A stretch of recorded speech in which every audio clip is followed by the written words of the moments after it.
طرف كانت. وغادي نقفل هذا القوس هذا، وكنتمنى انكم تساهموا كجزائريين بيناتكم في النشر ديال هاد الهاشتاغ. هاشتاغ انا خوك. خرج عبر على الحب تاعك لخوتك المغاربه، وقول لي للجزائريين بانه خاطئك البوليتيك وبان الصحراء مغربيه. بين على الحب ديالك للاخوان ديالك المغاربه فعلا.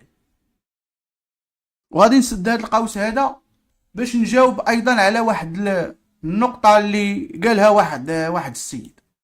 هذا واحد السيد معروف جدا جدا، ونقدروا نقولوا انه يعني مسيطر على الراي العام المغربي حاليا في هذه السنوات الاخيره.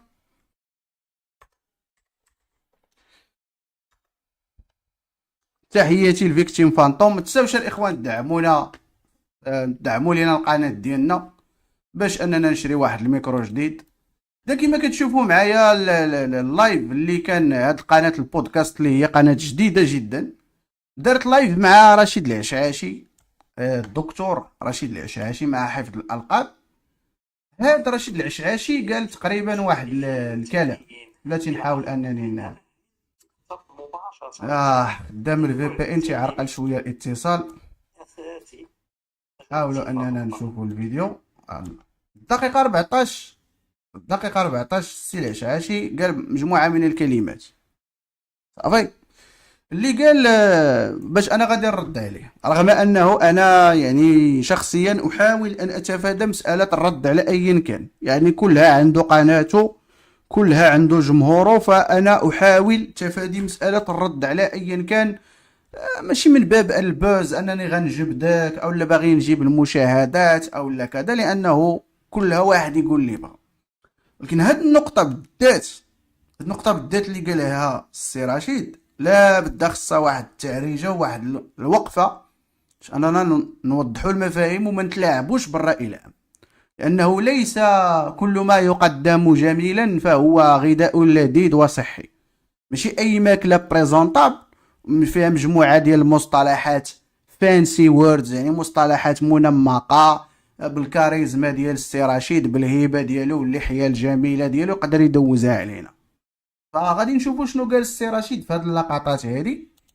واحد الجزء اللي ماشي ما لقاش خدمه اللي تطلق ليه، ولا ما لقاش خدمه اللي تعطيه الخلطه اللي هو تيظن ولا تعتقد انه تيستحقها ولا فعلا تيستحقها.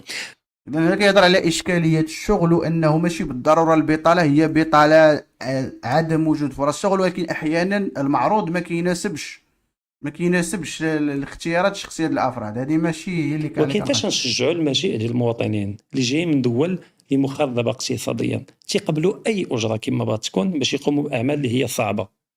لهذا باش نشوفوا مثلا دابا في اللافاج الطوموبيل، تنشوفوا حتى في لي ريستورون، حتى في القهاوي، تلقى كاع دوك الخدمات دابا ولاو تيبانوا فيهم مواطنين، تيخدموهم مواطنين ماشي مغاربه من دوك الدول اللي انهم قابلين باقل اجره يخدموا مقارنه مع المغاربه. لهذا الراسماليه تتحاول ديما دير لا كونكورونس، ديال التنافسيه ما بين الفقراء. علاش؟ باش هنا متفق معك، الباترونه فعلا كتحاول انها تجيب المهاجر، لان هذاك المهاجر تيكون في وضعيه غير نظاميه، تيقبل يخدم انه باي ثمن، وهكا تيكثر يعني الطلب على الشغل، العرض على الطلب ديال الشغل والعرض فيكس، وبالتالي الاجور كتنهار، الاجور ديال نفس المهن كطيح بسبب المهاجرين. الى حدود هنا التحليل ديالك صحيح. زيد لي صالير يهبطوا. المشكله شفناها من جهه المغاربه. من جهه المغاربه بان واحد التيار الموريش. اول حاجه بعدا الناس اللي هما تقريبا ما يسمى بالموريش هم ليسوا بتيار، لان كل من هو حامل هذا السلوغان ديال الموريش ما همش مشابهين في الايديولوجيات. كما قلتي انت نيت، قلتي كاينين هذوك التمزغاويين، كاينين هذوك العروبيين. ما عمري انا سمعت بشي عروبي تيحمل الفكره ديال الموريش، لان العروبي اصلا ما عندوش مع كلمه مور. هو بالنسبه ليه المغرب بلد عربي، فعلاش غيستعمل واحد الكلمه اجنبيه؟ يعني حتى من ناحيه ليتيمولوجي وراه دازو عندنا عروبيين في السيرفر ديالنا وكنفهموا العقليه ديالهم، فما كاينش شي عروبي موريش. زيد ولكن باش انك توصف بواحد التيار كما لو انه شي تيار فكري يعني سياسي، الموريش ماشي تيار فكري سياسي، وانما هم مجموعه ديال الاشخاص يعني عندهم واحد التقاطعات، ولكن هما ليسوا بتيار فكري. ان منهم اللي عنده افكار يساريه، منهم اللي عنده افكار ليبراليه، منهم اللي عنده افكار قوميه، وكيتقاطعوا في بعض التقاطعات اللي كيتشابهوا فيها. ولكن القول ان هناك تيار مريش، راه ما كاينش تيار مريش. يبان في تويتر ويبان في الانترنت، وهذا اللي تبنى واحد الخطاب عرقي ماشي فقط وطني ولا باتريوتيك، ولا هذا خطاب اللي هو عرقي، اما من الجانب الامازيغي، تنلغاو المغرب 100% امازيغي، وتا العرب غير اجانب خصنا نجدوا عليهم، اما من الجانب العروبي يعني العروبه والفخر وهذا، والامازيغ راه غير هذا. ولكن هادو بجوجهم تيشوفوا المواطنين اللي جايين من الدول الافارقه بحال حوتاله تقريبا، ماشي بحال بنادم. وما شكون قال لك اخويا بانه انا نقدر نهضر على راسي وعلى الناس اللي كيتسمعوا ليا؟ حنا ما كنعتبروش هاد الافارقه حوتاله. انا بحالي بحال اي افريقي من جنوب الصحراء، كما بحالي بحال اي اسيوي، كما بحالي بحال اي واحد من اي بلاد. انا ما عندي حتى شي فاليو، ما عندي حتى شي قيمه زايده على القيمه ديال اي انسان اخر، بل على العكس انا اساوي نفسي مع النباتات ومع الحياه. انا ما كنعتبرش راسي مميز ولا عندي شي قيمه خارج. القيمه ديال كاع الاشياء هي صفر، حيت اي قيمه اخرى غتعطيها لراسك غير هي قيمه غير نسبيه اغبيط خير انت غتعطيها لراسك. اما الابستريكت فاليو ديال الاشياء هي زيرو. لا انت عندك قيمه، لا الشجره عندها قيمه، لا المش في الزنقه عنده قيمه، حتى حاجه ما عندها قيمه. ولا جينا نهضروا بميزان التفاضليه، هذاك بنادم وانا بنادم. ولكن هنا هذا تدليس للنقاش. انت بغيتي تصيفط لنا لهذيك السجال ديال انه حنا عنصريين، كنشوفوا هذوك افارقه جنوب الصحراء كالحشرات وحنا ما بغيناهمش وما عندنا ما نديروا بهم، على اساس تفوق، على اساس ديال السوبريماسي. وماشي هذا هو الاشكال السي رشيد، زيد في كلام. الجوج مشكل من المنظور الاقتصادي هذا اللي شرحت، ديال البطاله وديال ان حسنا في المنظور ديالي كلشي ضحيه المغاربه. كيفاش كلشي ضحيه وانا مالي؟ واش انا هو البسيكولوج ديال العالم؟ واش انا هو كما الفكره اليساريه الامريكيه ديال الحزب الديمقراطي؟ راه اي واحد مسكين تزاد في كولومبيا ولا تزاد في فنزويلا عنده الحق انه يجي الامريكان وانه يتناتوراليزا وانه يعيش يعني على المشاع. اي واحد جاينا من امريكا اللاتينيه فعنده الحق يجي الامريكان ويعيش وياخذ الناسيوناليتي ويعيش لانه ضحيه. انا مالي انا باش هو ضحيه، ولكن هو ضحيه ديال واحد البلاد اخرى. علاش انا غادي نهز ليه هذاك التبعات ديالو نجيبها لعندي لبلادي؟ علاش انا غادي نهز واحد الضحايا بالمصطلح اللي سميتيه انت ضحايا؟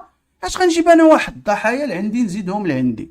علاش ما نجيبش واحد النوابغ نزيدهم لعندي؟ علاش ما نجيبش واحد الكفاءات نزيدهم عندي؟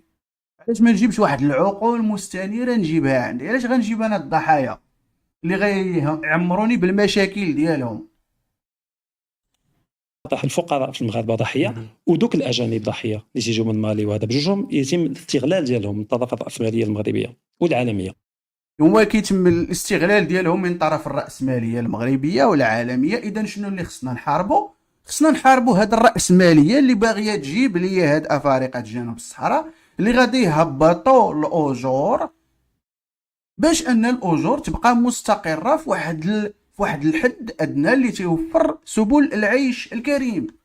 علاش؟ لانه يا اخي رشيد، ملي انت غتجيب لي هذوك افارقه جنوب الصحراء وغادي يخدم في اللافاج وغيخدم في البني وغيخدم في الفلاحه كما قلتي، فهو شنو غادي يدير؟ غادي يخدم بواحد الاجر زهيد، هذاك الاجر زاهد هو ملي يخدم ب50 درهم. مثلا المواطن المغربي غيخدم ب 100 درهم، الافريقي غيجي وغيقول لك انا غنخدم ب50 ولا 60 درهم. واش بهاد 50 درهم باش باغي يكري، باش باغي ياكل، باش باغي يتزوج، باش باغي يولد، باش باغي يربي، باش باغي يدير هاد العمليات كاملين؟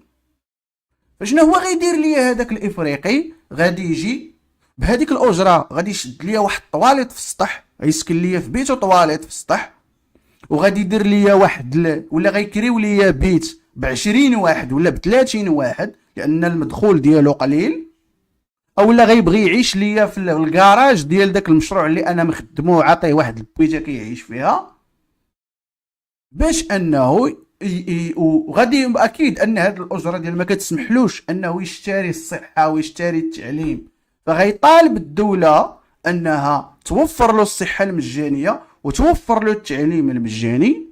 وهذه الصحه المجانيه والتعليم المجاني اكيد ان اللي كيدفعوا هو دافع الضرائب المغربي اللي ما تيقبلش يخدم بهذاك الصالير الطايح.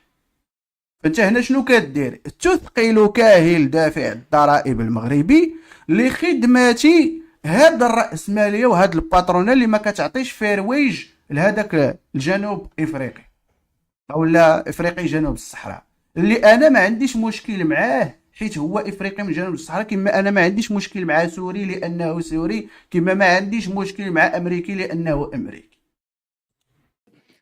ولكن هادو تيشوفوها من الجانب الهوياتي، تيقولوا هاد الافارقه تينساو ان حنا افارقه. حنا سيدي افارقه فعلا، حنا افارقه، والاصل هو ان افريقيا هي سميت تونس كاع، يعني الاصح هو ان تونس هما اللي افارقه.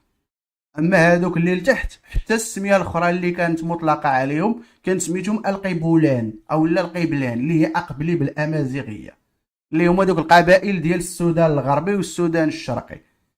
يعني حتى في جميع التسميات راه غير الناس ديال الشمال اللي عطاوهم دوك التسميات. حتى هاد افارقه جنوب الصحراء هو مصطلح استعماري اوروبي. يعني حنا ما كنقولوش باننا افارقه، ما حنا ماشي افارقه والاخرين افارقه. من الناحيه الجغرافيه حنا افارقه، ولكن من الناحيه الاثنيه الهوياتيه الثقافيه حنا ما كنشبهوش الافارقه جنوب الصحراء.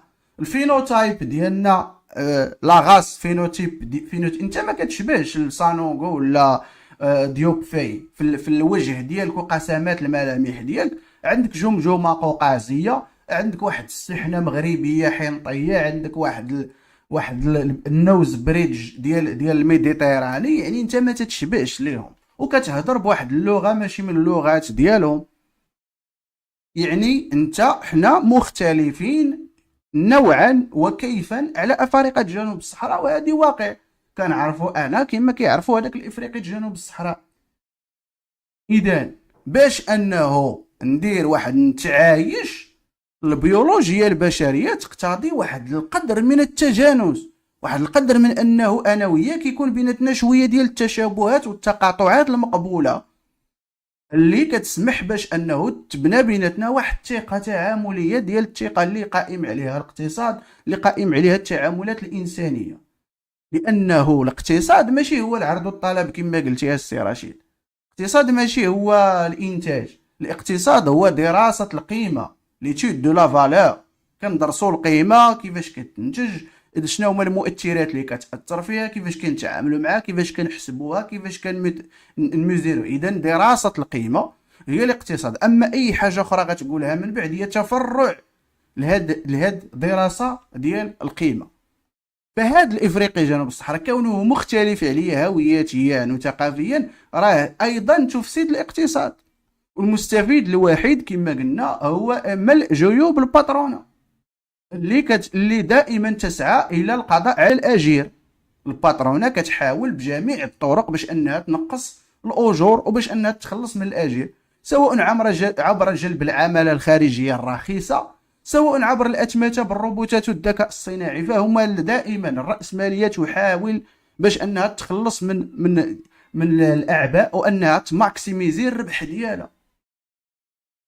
فانت كتشتكي من واحد الحاجه وفي نفس الوقت كتقول لي هذاك الافريقي جنوب الصحراء غير مجرد ضحيه، واللي خايب ماشي هو هذا الوضع القائم، لا اللي خايبين هما دوك الموريش اللي قال لك حنا ما بغيناهمش. كيمثلوا تهديد للهويه ديالنا، واش يبقاو يبركوا على بعض البطولات اللي خطيره جدا. تبداو يقولوا ان مغربيات ولا تيتزوجوا كحل كما هما تيقولوا تيسموهم. كيفاش كحل كما هما تيقولوا ولا كما هما تيسميوهم؟ واش هاد اليساريه ديال سميتو ديال اللاعب بالمصطلحات راه كحل فعلا، راه كحل. واش هاد اللون هذا اللي انا كنشير عليه بالكورسور ماشي كحل؟ خلينا من الزواقات اللي ولاو مبلاو به الناس. واحد معاق تقول ليه داوي الهمام، داوي الاحتياجات الخاصه، ودوك قوه السميات. معاق راه معاق. الا تستيغماتيزا واحد المصطلح ما محتاجينش حنا نبدلوه، محتاجين اننا نحيدوا له ستيغماتيزاسيون. هذا كحل راه كحل. ما كاين حتى شي عنصريه في انك تقول لك حل كحل، كيما ما كاين حتى شي عنصريه في انك تقول الابيض ابيض او لا الصفر صفر او لا الزرق زرق. راه مجرد لون.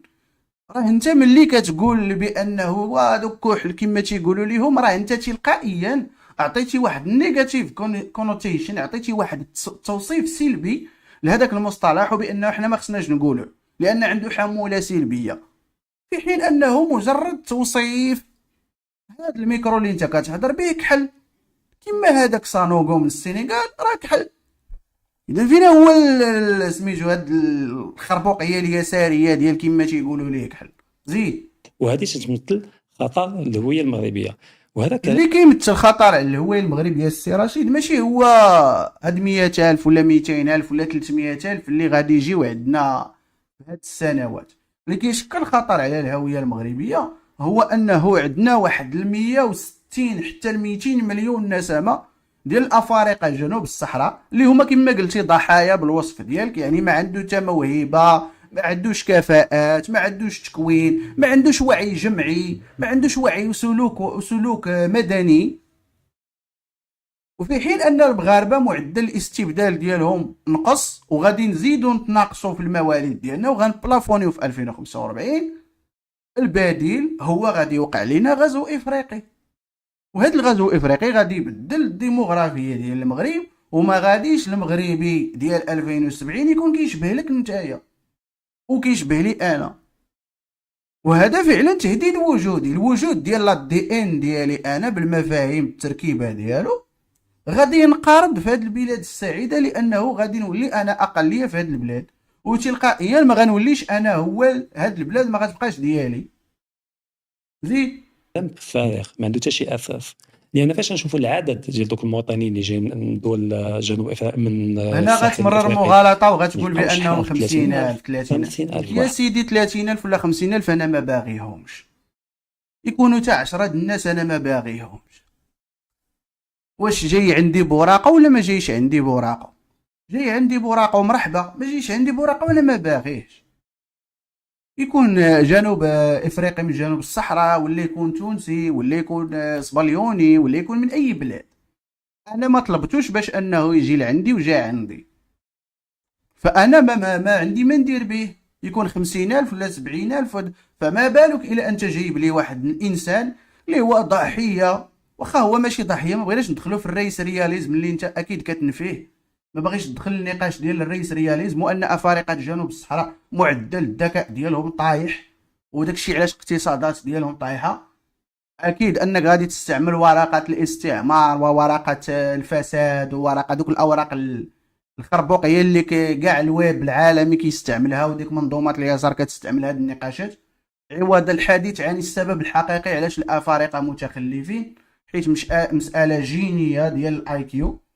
وهذا النقاش هذا ما عند حتى شي واحد الجرأه باش انه يخرج يهضر فيه، لا في الويب المغربي ولا في الويب الغربي، ولا خوفا من انك تصنف بالعنصريه العلميه والسوبريماسي الى اخره. فالعدد ماشي هو القلب.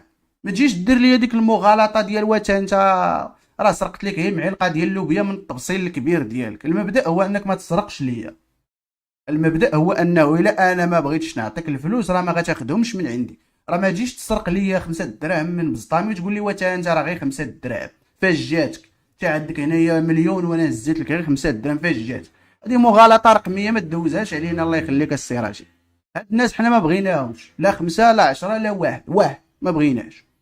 ما جايش بقواعده، ما طالبينوش حنا باش انه يجي، ما عندنا ما يدير في بلادنا.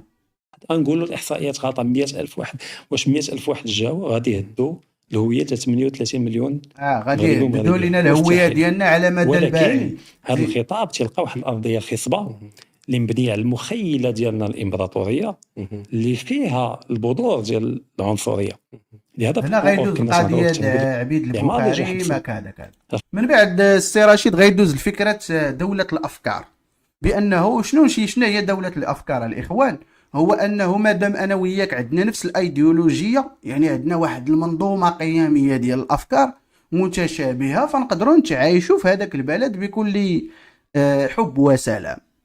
بمعنى مادام انا وياك عندنا بحال تقول دوله الخلافه الاسلاميه، مادام عندنا واحد الدين تيجمعنا، وبانه كنضبطوا نفس الضوابط الفكريه وتنامنوا بنفس الاطار الفكري، فراه ما غاديش نحتاجوا اننا نكونوا كنتشابهوا.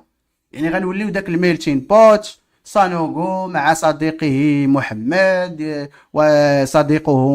وصديقهما جون يذهبون الى المخبزة عند العطار يوفال. هذا هو زعما المنظور ديال دولة الافكار.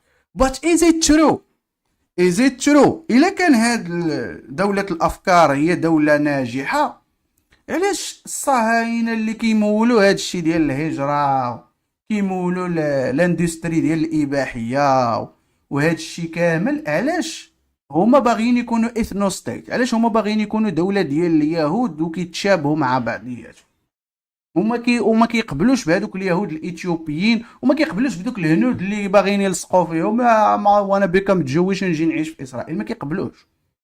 علاش شناوى في واحد الوثيقه مسربه، الصين في وثيقه مخابراتيه مسربه تراهن على ان الحلف الغربي سيتم اضعافه بسبب هاد الفكر ديال الملتيكلتوراليزم، هاد التعدديه الثقافيه.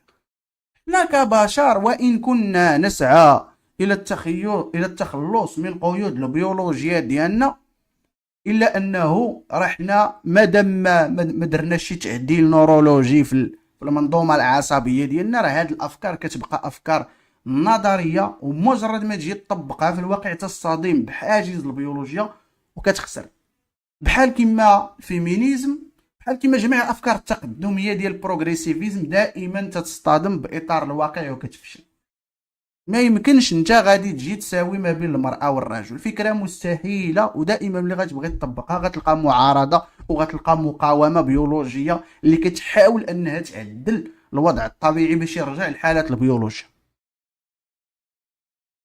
ما يمكنش انه انت عايش في واحد الجماعة الا كنتي عارف ديناميات الجماعة السلعشعاجي، ما كاينش تعيش في واحد الجماعة فعلا فيها دولة الافكار، ولكن حنا كاملين مختلفين على بعضياتنا، وعندنا ثقافات مختلفة، وعندنا منظومة قيم مختلفة، وعندنا سلوكات اللي حنا جايبينها معانا من هذيك البلدان اللي حنا جايبينها. انا هاد الافريقي جنوب الصحراء ما كيجينيش ورقة بيضاء، كيجيني محمل بواحد الهوية، محمل بواحد الثقافة، محمل بواحد الكذا.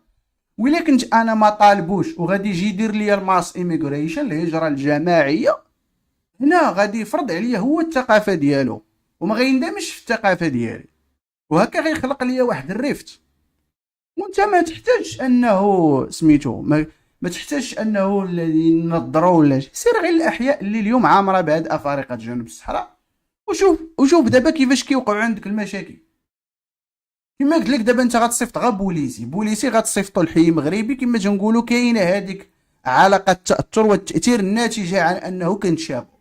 وحنا المغاربه كنتشابهوا اثنيا، رغم انه كاين الامازيغ والعرب والموريسكي واليهود والصحراوي والحساني اللي عنده اصول من افريقيه من جنوب الصحراء، ولكن الى شتي جوج مغاربه نادرا ما تقدرش تعرفوا. الا ما قالكش هو شنو هو تقدر كاع انت ما تميزوش. انا بعدا شخصيا ما تميزنيش، ما تعرفني الا ما قلتلكش انا شكون من اين بلاصه وانا من اين اصل، والله ما غتعرفني، ما تعرفني لا شلح ولا عربي ولا ريفي ولا ما تميزنيش. هاد الفيغنيس ديال الفينوتايب المغربي، وهذاك التزاوج الاختلاط اللي وقع على مدى مئات السنين، هو اللي كيعطينا هذيك لا نغم اللي كتزيد تلصقها الثقافه المغربيه الجامعه للمغاربه. انت غتجيب لي واحد الكائن خارجي، واحد الكائن غريب، وغادي تبغي تعيشو في المجتمع ديالي، راه not gonna work. لا ما نبقاو نضرو كثير في الافكار التقدميه اليساريه، it's not gonna work. يعني هاد الشيء ماشي من اساس عنصري، ولكن هاد الشيء من اساس تطبيقي واقعي. انت تدعو لافكار هلاميه، افكار نظريه لا اساس لها في التطبيق الواقعي. الواقع هادوك البيض اللي في المجتمعات ديال الغربيه كيحاولوا انهم ينعزلوا ويبعدوا على دوك الاعراق الاخرى، او فيما يسمى بظاهره الوايت فلايت. الانسان دائما يحن لهذيك الاثنو ستيت فاش يكون عايش مع بنيه وقبيلته وجماعته التي تؤوي. ما يمكنش حنا نعيشوا في واحد المجتمع خيلوطي جيلوطي، هذه ما تمكنش. ومن يسعى إلى إنتاج هذا النموذج هم بعض الجماعات العجيبة التي تسعى إلى إضعاف الدول، كما قلت هذيك الطبقات الرأسمالية التي كتبغي هذاك المهاجر لأنه ماليابل اند سبميسيف، يعني عجينة كتعجنو كما بغيتي، لأنه ماشي ولد البلاد، هو عارف راسو ماشي ولد البلاد، فكتكون عنده واحد القابلية أكثر أنه يقبل بالاستبداد والديكتاتورية في هذيك البلاد. فهاد النموذج هذا اللي بغيتي تقدموا لينا، اسمح لي السي رشيد ما ندوزولكش، كنتفرج كان اي واحد من جهه الجنوب الشرقي راه غيعرفني من اللكنه ديالي، وكاين شتيني في وجهي وما هضرتش ما تعرفنيش.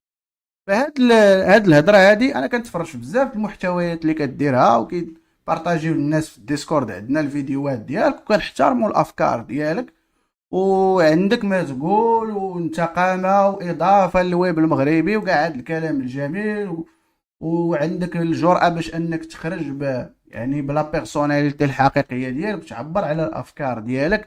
لهذا كلشي كنشكرك، ولكن هذه ما ندوزهالكش، هذه السي رشيد هذه اسمح لي ما ندوزهالكش. مشكل ان رشيد يميني في معظم مواقفه الا في هذه استعمل تصور، ودابا داكشي اللي كنشوف انا دابا هو تيروج لبعض الافكار اليمينيه ولكن متاثر بالتقدميه اليساريه. فانا اعتقد انه هو كينتج الافكار ديالو بناء على الانبوتس، بناء على الكتب اللي كيقرا، بناء على كذا، ولكن هو ما عندوش واحد، ما شادش نقولوا في شي فرقه، ما شادش في ما شادش في اتجاه واحد، فكيستعمل مصطلحات تقدميه يساريه، شويه كيدوز الافكار يمينيه، شويه كذا. لا الحق يعني كيبقى السي رشيد يغني النقاش العام في الويب المغربي، وتنشكروه على هذا المجهود. غير كما قلت لك هذه ما تدوزهاش علينا، وحنا اقرب اليك من ان نكون مختلفين معك في الاشياء الاخرى.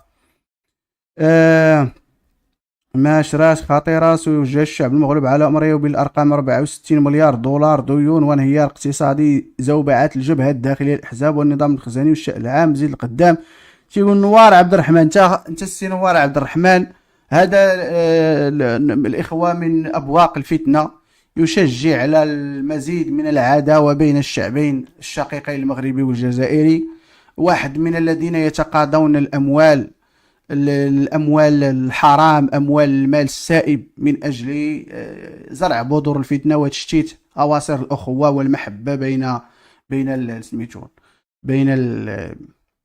الشعبين الشقيقين. فاش غادي نقول لك الإخوان، غادي نكتفي بهذا القدر هذا. كنتمنى أنكم تشجعوا الهاشتاغ، قولوا للجزائريين إخوانكم أنهم يردوا على هذا نوار عبد الرحمن، هذا ما إلا دبابة من الذباب الذي يسعى إلى نشر الفتنة ما بين الإخوان. ردوا عليه بأنكم ادعوا إخوانكم الجزائريين باش أنهم يديروا هاشتاغ أنا أخوك، خرج وعبر على الحب ديالك للشعب المغربي. وما ساوش إخواننا اللي متبعينا وكيتعجبهم المحتوى اللي كنديروا يدعمونا في كوتيري بسيس في .com/موري. نلتقيكم في فيديو اخر وفي لايف اخر، مره اخرى نقدر نعاود نبين لكم اللحيه الشريفه ديالي. تهلاو في راسكم، تشاو.